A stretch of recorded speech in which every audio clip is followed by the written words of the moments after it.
Nearly $2 million, about $150,000 in advertised annual income, a 7.5% cap rate. On paper, the deal looks measurable. The building is visible. The income is visible. But what exactly does that price buy? Because the visible property may be only one part of the transaction. Behind the store and pumps may sit an underground fuel system, equipment, contracts, certificates, operating rights, and responsibility boundaries that depend on the deal itself. So the first question is not whether the station earns money. It is this: what are you actually buying? For an experienced commercial property buyer, the initial logic is reasonable. Price the real estate, review the advertised net operating income, inspect the visible improvements, check title, leases, insurance, and physical condition. Then decide whether the return compensates for the work. That approach works for many conventional properties, but a gas station is not always one clean, self-explanatory property bundle. Depending on the deal, the buyer may be acquiring the land, the building, the operating business, some equipment, certain contracts, and the right to continue operating the fuel system. Or, some of those elements may be owned, leased, licensed, or controlled by different parties. Until that perimeter is defined, even a correct net operating income calculation may describe the performance of a package the buyer does not fully understand. And this is not unique to gas stations. Whenever the visible property is only one part of what the buyer must acquire, operate, or become responsible for, the ownership perimeter has to be defined before the return can be trusted. Above ground, the asset may look familiar. Below ground, it behaves more like a small industrial system. Underground tanks store the fuel. Connected lines move it toward the dispensers. Monitoring and containment components help manage the system. None of this automatically means the site is defective, but it does mean the buyer is evaluating far more than a convenience store building, and that changes the ownership equation. Part of the asset's condition, repair scope, and operating continuity cannot be judged from the visible property alone. The advertised return must absorb not only ordinary building expenses, but whatever the verified underground system, contracts, and post-closing requirements make relevant to this buyer. Once the buyer defines what is included, the next question is condition and history. Has the site ever had a release, an investigation, corrective action, or an unresolved environmental concern? A past problem does not automatically become the buyer's legal responsibility simply because ownership changes. Protections and defenses may exist. The outcome depends on the facts, but an old release can still matter to the property and to the transaction. That relevance may appear through investigation costs, lender questions, insurance conditions, delayed closing, specialist review, or corrective work. The legal rule may be narrow. The ownership lesson is broader. The condition and history of the system can change the time, money, and uncertainty required to complete the acquisition. Texas once operated a reimbursement program for certain petroleum storage tank cleanup costs. That program expired in 2012. This does not mean every future cost must be paid personally by the buyer. It does not mean insurance, contracts, or other recovery routes cannot exist.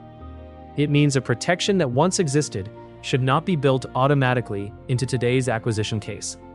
So the underwriting question becomes practical. What protection exists today? Insurance? A contractual indemnity? A responsible third party? A reserve already reflected in the price? The answer depends on the transaction. The need to verify it does not. Then comes the repair equation. Under a Texas rule, if more than 35% of the total original length of existing single-wall fuel piping is replaced, the replacement segment must incorporate secondary containment.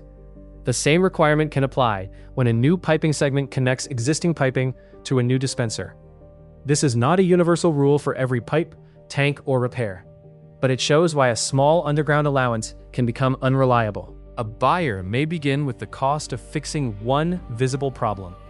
The real ownership cost can grow to include a larger underground upgrade, excavation, pavement restoration, testing, and possible operational downtime. The technical rule matters because it can change both the capital plan and the income available during the work. Closing can also start a short compliance clock.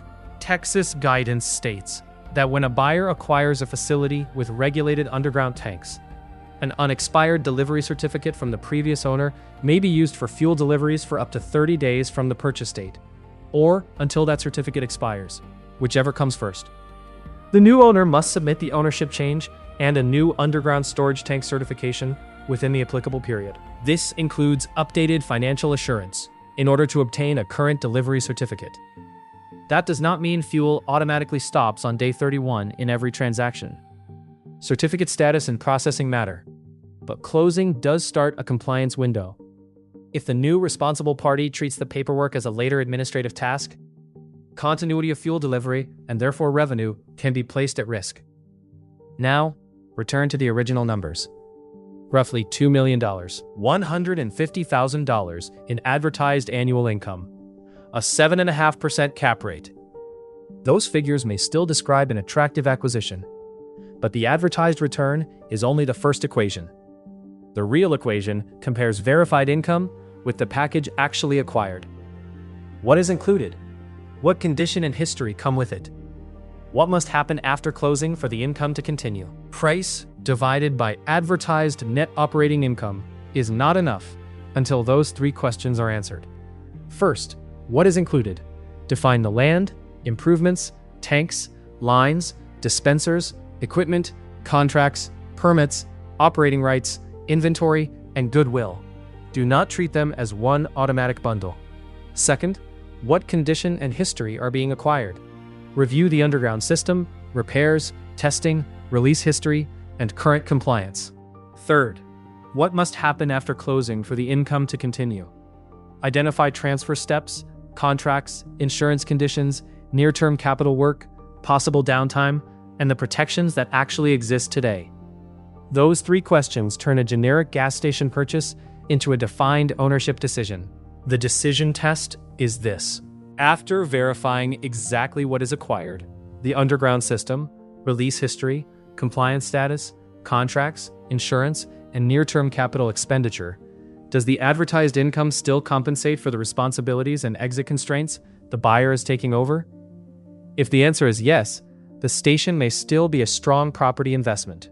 If the answer is no, the visible cap rate was never the complete decision.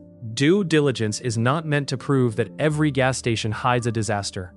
It is meant to ensure that the buyer prices the asset that actually exists, not the simpler asset visible from the road. A gas station is not evaluated correctly when the buyer asks only, "What does this property earn?" The stronger question is this: what does this transaction make me acquire, operate, and become responsible for before I can trust that return? A report is not a decision. A cap rate is not a decision. And the part of the property you can see is not always the complete asset. Define the ownership perimeter. Verify the hidden system. Rebuild the return. Then, decide. If this kind of property risk breakdown helps you think more clearly before buying, you can support the channel by liking the video, sharing it with someone evaluating real estate, or leaving a comment with the type of property risk you want to see next. It helps the channel grow and tells YouTube that serious property due diligence matters.